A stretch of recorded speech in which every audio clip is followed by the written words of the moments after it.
On the 15th of April, 2026, a judge in Perth handed down a judgment running to 1,655 pages, ending a case that had been in the courts for 16 years. It was about a handshake made in 1938 between two school friends. And let's be clear about something straight away, because this is not a story about a family losing its money. They are still billionaires. One branch of them sold a single iron ore deposit last year for more than $3 billion. What they lost was everything else. They lost the mine, they lost 40 years to a courtroom, and they lost each other. Because two men split one of the greatest mineral fortunes on earth, 50-50, and never wrote it down. Not once, in 45 years. Everything that happened to their children happened because of a document that does not exist. Before we go any further, if you want to keep these stories alive, I've created a book with the complete Australian lost factories. The workers, the gates, the Australian maid, all gone. The link is on the first line of the description. Back to the story. Chapter 1. The Quiet One. Ernest Archibald Maynard Wright was born in Kalgoorlie on the 24th of February 1908, the third child of a produce merchant. Everybody called him Peter. The family moved to Perth when he was 4. He went through the state primary schools and then to Hale, one of the old Perth boys' schools, where he was a genuine all-rounder rather than a scholar. Athletics, football, shooting, cricket. He left after his sub-leaving year, which is to say he did not finish school. And at Hale, he met a boy a year younger than him named Langley Hancock. That is where this begins. Not in a gorge, not in an aeroplane, not on a mining lease. In a Perth boys' school in the 1920s, between two adolescents who would still be doing business together 60 years later on nothing but each other's word. What Wright did next was the least romantic thing available. He spent 2 years at the Bank of New South Wales. He moved to a firm of accountants called Ford, Rhodes and Davies. He joined his father's produce and agricultural machinery business in 1928, and in 1930 he qualified as an accountant and set up his own practice. That is the man, not a prospector, not a bushman, not a geologist, not somebody who had ever pegged a claim or driven a Land Rover across the Pilbara. An accountant in a Perth office, with a wife and a practice and a seat in the Anglican Cathedral, where he had been married in 1932. Here is how the Australian Dictionary of Biography describes him, and it is worth hearing in full, because almost everything about this story is contained in it. He was the less flamboyant partner. A softly spoken, courteous man, Wright often repaired relationships damaged by Hancock's aggressive style. He was a skillful negotiator. He assumed responsibility for the partnership's administration and its legal issues. And then this. Many of his contemporaries believed he did not receive sufficient credit for promoting the iron ore industry. He lived modestly. He gave money away anonymously. He served as the honorary Norwegian consul in Perth for 46 years, from 1935, and was made a Knight of Norway's Royal Order of St. Olav in 1951. That is an unusual line on the record of a man who half owned the Pilbara. And it is about the most personal thing the archive gives you. And there is a problem in telling his story that has to be said out loud at the start. He left almost no voice. There is no oral history recording of Peter Wright, almost no interviews. In a saga this loud, with this much money and this much litigation in it, the man at the centre is very close to silent. That is not an accident of the archive. That is the personality. He was the one who did not want to be in the newspaper, in a partnership with a man who owned one. There is a second reason he is hard to see. The two great sources on him are a 1972 book and a handful of newspaper profiles, and the richest of them, a long piece in the Australian Financial Review in 1975, and his obituary in the West Australian in September 1985, have never been digitised.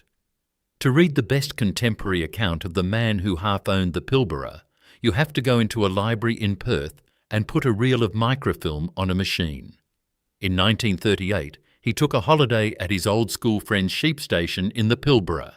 He came back a partner in a mining company. Chapter 2. The Handshake. Mulga Downs sits on the Fortescue River in the far northwest of Western Australia. In 1938, Lang Hancock was running it, and he had already pegged a claim on a gorge in the Hamersley Range called Wittenoom. Wright arrived as a 30-year-old accountant on holiday. Hancock showed him the country and told him what he thought was in it. By the end of it, the two of them were partners. They called the firm Hanwright, which is exactly what it sounds like, two surnames pushed together. The division of labour is best described in Hancock's own words, and they are worth holding on to. He was the business head, Hancock said, and I was to do the field work. Now here is the fact that this entire film rests on. There was no contract, none at all, not a short one, not a badly drafted one, none. The Australian Dictionary of Biography puts it plainly. Their partnership endured for many years without a formal contract, and Lang Hancock was proud of it. He boasted for the rest of his life that no deal between the two of them was ever sealed with anything stronger than a handshake. It is important to understand that for a very long time, this was an advantage. Two men who trust each other absolutely can move faster than anybody who has to go back to a lawyer first. And in a frontier business, speed is most of the advantage. They could peg ground on a Tuesday and commit to it on a Wednesday. They could borrow, negotiate, split and agree in an afternoon, on the word of the other man, and neither of them ever had to wonder whether it would hold. Everything they built over the next 45 years, they built at that speed. And it is worth noticing what kind of men this arrangement suited. Hancock was the promoter and the propagandist, the one who would fly the aeroplane and give the interview and start the newspaper. Wright was the one who read the agreement, priced the deal, and remembered what had been said. Neither could have done it alone, and the record is fairly clear that Wright knew that better than Hancock did. There is no villain in this film, and it is worth saying that early. Nobody set out to cheat anybody, and no court has found that anybody did. What there is instead is an absence, a gap where a piece of paper should have been, and that absence does more damage over 80 years than any villain could have managed. 45 years is the number that runs underneath everything that follows in this film. The largest private mineral partnership in the history of this country, and for 45 years there was no document setting out what either man owned. The first thing they built together was a blue asbestos mine, and a world war was about to make it extremely profitable. Chapter 3. Blue Dust. The mine was at Wittenoom Gorge and the mineral was crocodolite, blue asbestos. The partnership financed it from the late 1930s. Hancock designed and built the mill and did the work on the ground. Wright put up money, kept the books, handled the leases and did the deals. Which is precisely why this film is going to say the next sentence, even though it is told from the right side. The softly spoken, courteous, modestly living, anonymous benefactor was a half-owner of what became the deadliest industrial disaster in Australian history. He put up the money. He kept the accounts. He negotiated the sale of it. That is not a footnote in a story told from his perspective. It is the first thing his side has to answer for, and any version of this that leaves it out is not a documentary, it is an advertisement. The disease itself, and the town, and what happened to the thousands of people who lived and worked there is a story this channel has already told in full and will not repeat here. What matters for the Wrights is the money. Because chrysidolite in 1939 was a war material. Chrysidolite is the most dangerous form of asbestos ever mined. It is also fireproof and does not conduct heat, which makes it, in 1939, the ideal insulation for a warship. Boiler lagging, steam piping, turbine casings. It went into tanks, into aircraft, into brake linings, and into the filters of gas masks. By 1939, output from that gorge was being bought by the British for the war effort, and the price of anything fireproof went straight up and stayed there for 6 years. In 1943, Hancock and Wright sold a controlling interest in the operation to the sugar company CSR, Colonial Sugar Refining, which formed a subsidiary called Australian Blue Asbestos to run it. Hancock stayed on as superintendent. In 1948, dissatisfied with how CSR was running the place, they sold the rest of it and walked away entirely. The tidy version of this is that the war paid for the iron. The accurate version is looser and worth stating honestly. The asbestos money, driven up by wartime demand, capitalised two men who then spent the following decade looking for something else. As for Peter Wright's own war, there is no documented military service, and that is not the same thing as saying there was none. There is a further point about that 1943 sale that matters for what comes later. They did not sell because the mine was finished or because they had doubts about it. They sold a controlling interest at close to the top of a wartime market to a much larger company, took the money and left somebody else holding the operation. That is a pattern you will see again. He ran the family firm through those years, and he served as consul for Norway, a country then under German occupation. And while they were selling out of asbestos, the thing that would make both of them rich was sitting in the Hamersley Ranges. It was legally worth nothing at all. Chapter 4. Worthless. On the 18th of April 1938, the same year as the handshake, the Lyons government banned the export of iron ore from Australia. The official reason was that a government geologist had concluded the country's reserves were too small to spare, which turned out to be one of the most spectacular misjudgments in Australian economic history. The practical reason, with Japan arming and negotiating to take ore off Koolan Island at Yumpi Sound in the Kimberley, was strategic. They did not want Australian iron coming back at them as Japanese steel. The consequence for anybody holding iron ore in Western Australia was total. For the next 22 years, you could own all of it and be no richer than the man who owned none of it. You could not sell it, you could not ship it, and no bank on earth lends against a commodity the Commonwealth has banned from leaving the country. Then, in November 1952, came the most famous flight in Australian mining.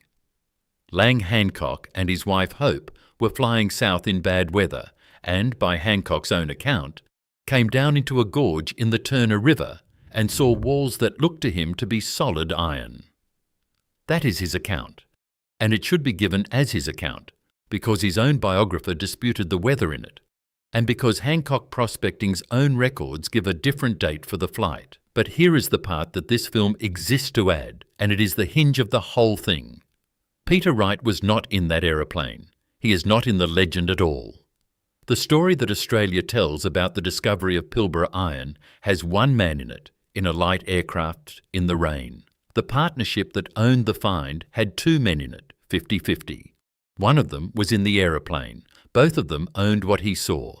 Only one of them has a mountain range named after him, and a company and a daughter at the top of the rich list. And that M-balance, the promoter in the air and the accountant in the office, is where the entire disparity between these two families begins. Not in a boardroom in the 1980s, in the public record of who gets remembered. The export ban was finally relaxed in December 1960, 22 years after it was imposed. There is one more consequence of that ban worth stating, because it explains the whole shape of the partnership. For 22 years, the most valuable thing these two men owned was information. Not ore, not leases, not equipment, knowledge of where the iron was held in their heads and in a filing cabinet in Perth waiting for a government to change its mind. You cannot bank information. You cannot insure it. You cannot put a value on it in a set of accounts. And you certainly cannot divide it in a will. And then, at last, the quiet one went to work. Chapter 5. 2.5%. A mine in the Pilbara is not a hole in the ground. It is a hole in the ground plus several hundred kilometres of railway, plus a deep water port, plus a town for the people who work it, plus power and water in a place that has neither. Hanwright had none of that and no way of paying for it. What they had was a royalty they had not yet negotiated and knowledge of where the ore was. So between 1959 and 1963, there followed 4 years of negotiation with Rio Tinto and with the government of Western Australia, conducted largely in offices, in writing, and over long lunches. And this is Peter Wright's chapter, because negotiation is what he did. He was a skillful negotiator who handled the administration and the legal issues. He was the one who repaired what Hancock style broke. In June 1963, they signed. They did not get a share of a mine. They did not get shares in a company.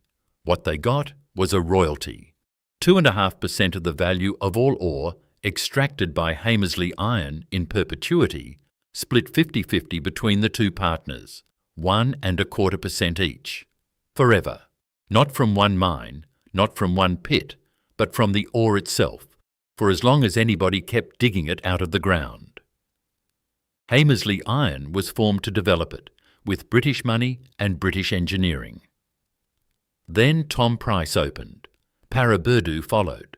The Pilbara became the largest iron ore province on the planet, and in some years the two of them were taking more than a third of the after-tax profit of Hamersley's entire iron ore operation.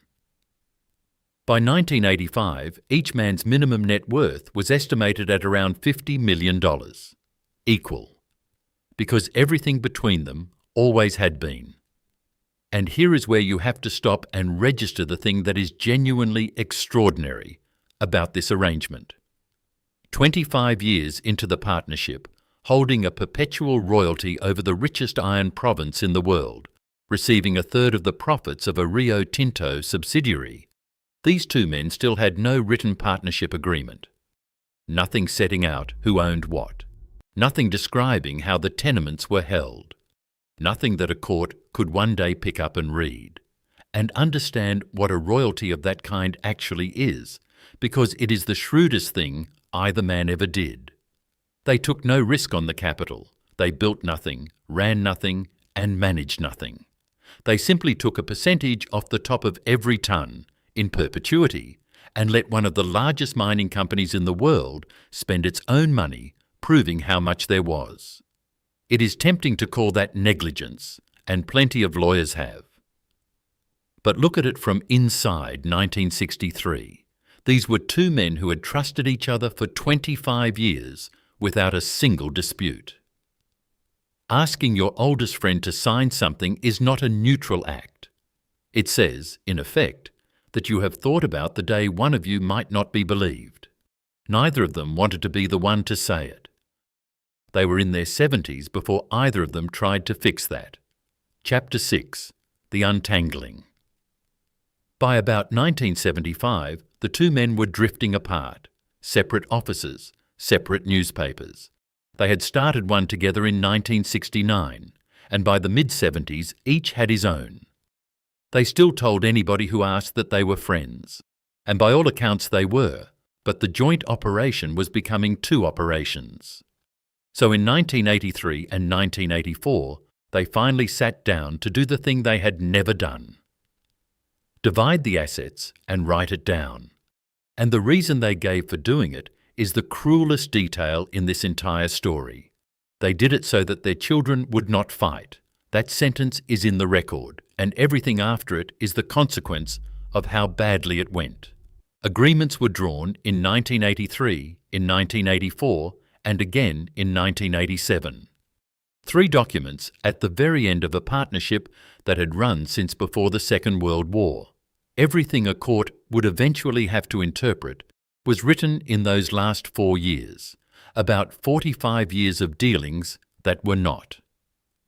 But consider the task. 45 years of dealings. Hundreds of tenements scattered across the Pilbara. Deals done by telephone, by handshake, by memory. some of them before the Second World War, many of them never recorded anywhere at all. Two men in their mid-70s trying to reconstruct from recollection what they had agreed when they were 30. And then, quite suddenly, time ran out. On the 13th of September 1985, Peter Wright died in a hotel room in Bangkok on his way home from Europe. He was 77 years old. The division was not finished. It was completed in 1987 by Lang Hancock, with Peter Wright's children, his son Michael and his daughter Angela Bennett, which means the final division of a 50-year partnership was negotiated between one surviving founder and the adult children of the other, about arrangements the children had not been present for. And the question of whether certain tenements in the Hamersley Range, the ground that would later become the Hope Downs mines, remained joint partnership property or had passed to Hancock alone, was left in a condition that would take the next 4 decades to resolve. There is one more thing from this period to hold on to. On the 20th of February, 1986, 5 months after Peter Wright died, Lang Hancock sat down and wrote a letter to his daughter about how the assets were being divided between them. Remember that letter. It is worth pausing on what actually happened in that hotel room, in the sense that matters here. A man died a long way from home with a job half done. Everything he knew about what had been agreed over 47 years, every conversation, every understanding, every handshake that had never been written down, went with him.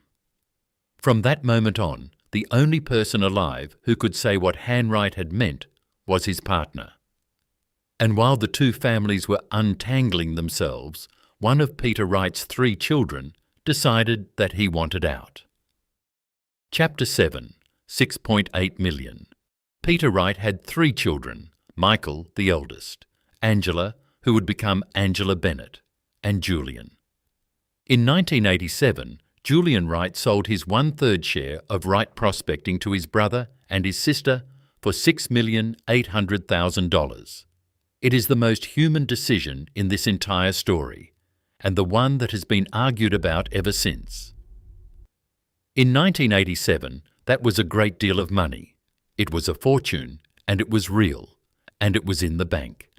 It was more than almost anybody in this country would see in a lifetime, and any reasonable person offered it would have thought very seriously about taking it.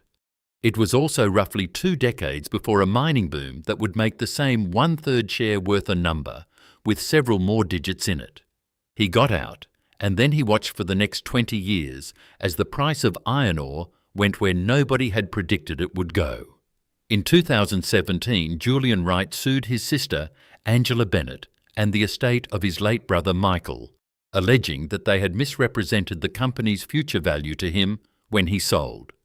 His counsel, Pat Zappia, told the court that his client had been trapped like a rat in a bottle. Counsel for Wright Prospecting, Christina Stern, told the same court that the evidence fell well short of proof of fraud, and that a deed Julian had signed in 2008 was utterly fatal to the claim. Now the outcome, stated plainly, because it matters. The case was dismissed. The High Court refused him leave to appeal. He was ordered to pay his siblings' costs on top of his own, which in litigation of that size is a punishing outcome. Those allegations were tested in open court, and they were rejected, and this film is not going to relitigate a case that a judge has already decided. What can be said, and what the record supports, is simply this. A man sold his third of a family company at a moment when nobody knew what was coming, and he spent the rest of his life in the shadow of that decision. There is a footnote to it. In a 2008 settlement, Julian's children, Tim and Natalie Wright, received something in the order of $68 million. And it is worth being precise about why a case like that is so hard to win, because it is the same reason this whole story exists. To prove that somebody misled you about the value of an asset in 1987, you have to establish what everybody knew and believed in 1987. In a business built on handshakes, with the founder already dead, the documentary record that would settle it simply is not there. So the family had now been through the courts against itself once, and the judgment had gone against the man who brought it. It was about to do it again, over a daughter that almost nobody knew existed. Chapter 8. The Daughter Nobody Knew. Michael Wright was born in 1937, the year before the handshake. He ran Wright Prospecting with his sister Angela after their father's death, and he did something with his money that was entirely out of character for a mining family. In 1991, he bought a vineyard in Margaret River and renamed it Voyager Estate. He did not drink. A teetotaler built one of the best wineries in the country and named its flagship Red after Tom Price, the mine that his father's handshake had opened. The family's association with it ended in the late 2010s. Michael Wright died in 2012. His estate was reported at somewhere between $1.5 and $2.5 billion, depending on which outlet you read, and the range itself tells you how private this family had managed to stay. His daughters, Alexandra Burt and Leonie Baldock, inherited the overwhelming majority of it, reported at around $400 million American dollars each. His son Miles received about $20 million. And there was another daughter. Olivia Mead was Michael Wright's daughter from a different relationship, with a woman named Elizabeth Mead.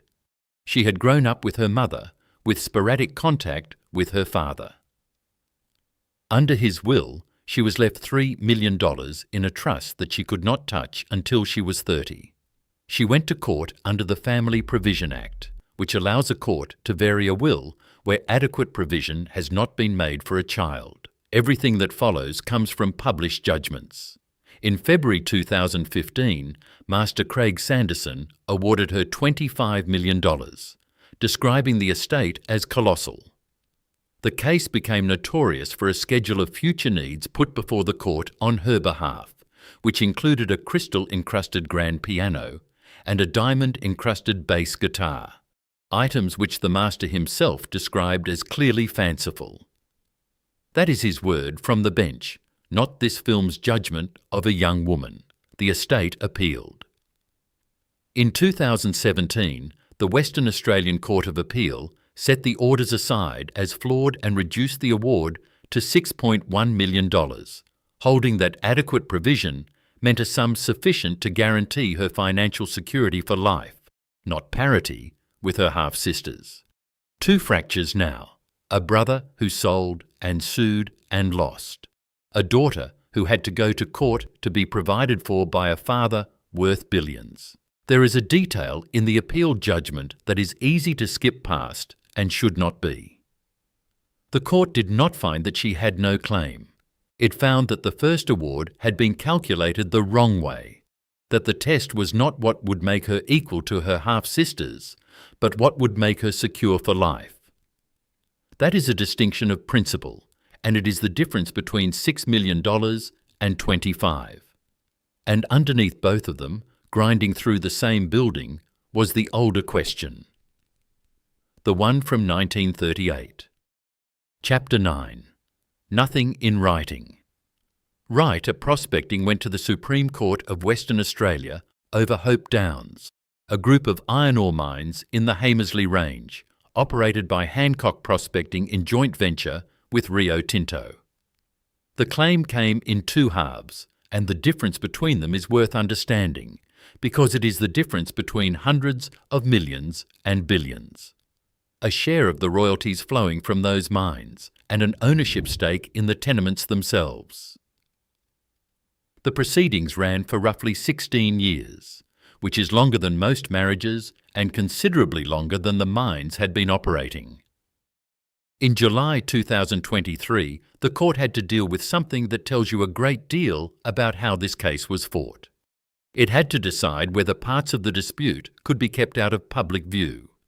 On one side was the confidentiality that attaches to commercial arbitration. On the other was the principle of open justice, the rule, going back more than a century to a case called Scott and Scott, that parties cannot simply close the courtroom door by agreeing between themselves to close it. Open justice largely prevailed, which is the only reason you are watching this, and the only reason any of the detail in this film exists in public at all. Then the trial itself.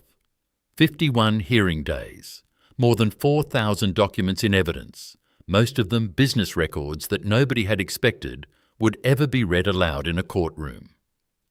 A reconstruction, principally of events between 1967 and 2005, in which most of the people who had written the records were dead. That is what it costs to establish what two friends meant. Legal costs across the case have been reported at more than $100 million, which is a sum the founders would have recognised as roughly the entire value of what they left behind. And on the second day of the trial, Wright's counsel, Julie Taylor, produced a document that had been sitting in a file for 37 years. Lang Hancock's letter of the 20th of February, 1986. She told the court it was very significant evidence that both Lang and also Mrs. Reinhardt knew and understood that all of those areas were held jointly for the partnership. Counsel for Hancock Prospecting, Noel Hutley, told the court the letter was of, at best, peripheral relevance, and said that if anything it supported his client's case. And there is one more thing about that letter, and it is the strangest turn in the entire case. It did not come from Hancock Prospecting.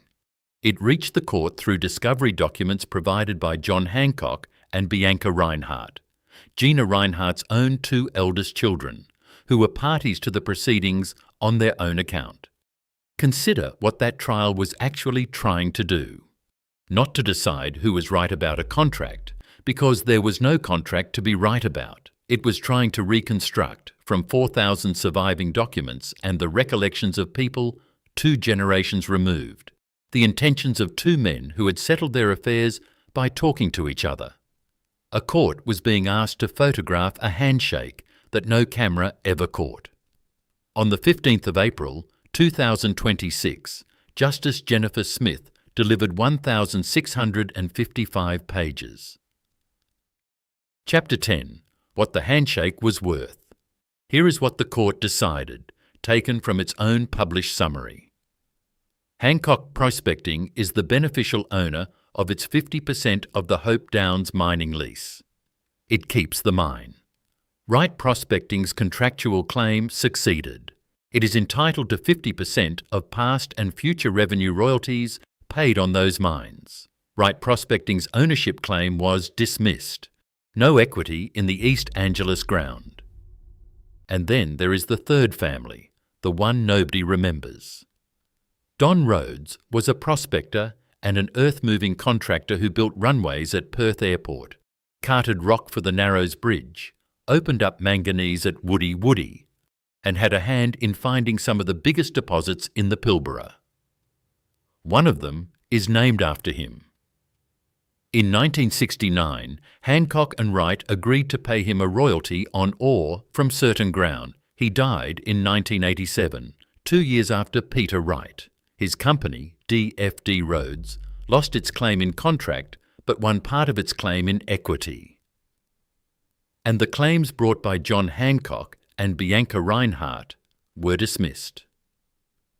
The judgment found they failed at the first hurdle. On the numbers, Hancock Prospecting's executive director Jay Newby put the royalties at around $4 million a year for Rhodes and around $14 million a year for Wright Prospecting, with the actual sums to be fixed at a later hearing. Rio Tinto shares the liability, which means the company that has been mining the ore for 20 years is now paying part of the bill for an argument that started before it arrived. And say this plainly, appeals were filed in May 2026. Nothing here is final. Now be fair, because the film owes them this. This family is not poor. Angela Bennett is a billionaire several times over. In February 2025, the Michael Wright branch sold its quarter share of a deposit called Rhodes Ridge to the Japanese company Mitsui for $3.3 billion US. And Angela Bennett took $2 billion more for a further slice of it. Rhodes Ridge was described by the buyer as the last remaining crown jewel in the Pilbara. Anybody who tells you the Wrights ended up poor is lying to you. So what did they actually lose? They lost the mine. A court has now confirmed, after 16 years, that the ground belongs to the other side. They lost the legend. The story this country tells about the discovery of the Pilbara has one man in an aeroplane in the rain, and the partnership that owned what he saw had two men in it in equal shares. They lost 40 years to a courtroom and more than $100 million to lawyers to establish something that two friends could have settled with a typewriter and an afternoon in 1938. And they lost each other. A brother who sold his third and sued and lost. A daughter who went to court to be provided for.